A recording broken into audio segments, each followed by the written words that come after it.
Ai Weiwei was in a group of artists, friends. I was friendly with the Star group. That's why I started my gallery. I did not meet Ai Weiwei originally at that meeting, I think in 1980, 81, of those 30 artists group. Weiwei was the youngest member of the Star. So he was introduced to me through Ma Desheng, Wang Keping, and Yen Li. Yen Li lived in New York, and I guess because we used to hang out till 2 or 3 or 4 or 5 in the morning together in the East Village, Weiwei was in our friends group.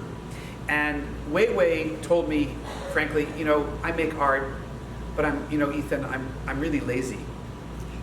And he started showing me his work, and I said, Weiwei, I really like your work. I remember he showed me some of his shoe pieces, like he cut a pair of shoes in half and sewed them together, or he took, he loved Merritt Oppenheim. He was very influenced by Merritt Oppenheim, by Andy Warhol. I remember him telling me, Andy Warhol, he saw in an opening one night, and then he found an Andy Warhol poster that he had got maybe Andy to sign it, and he was so excited to have this poster that Warhol signed. And he saw I think President Clinton one day and took president pictures. Weiwei was a multi-dimensional artist, and we would hang out. And I remember we would hang out till like really late in the evening or early mornings, but you could never call Ai Weiwei before 12 o'clock because he was sound asleep, and that was forbidden.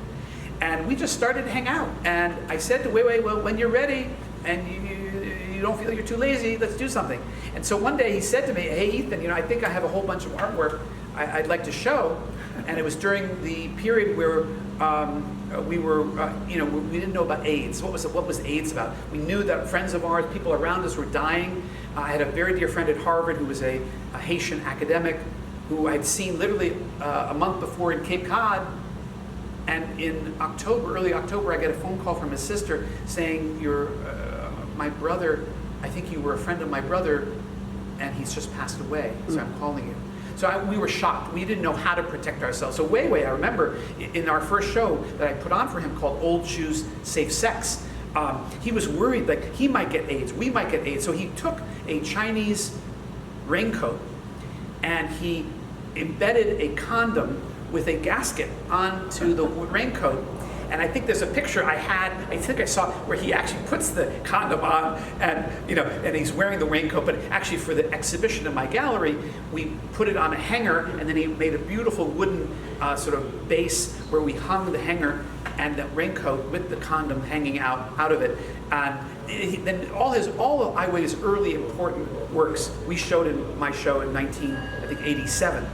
It was in the winter, and that's sort of how we started hanging out.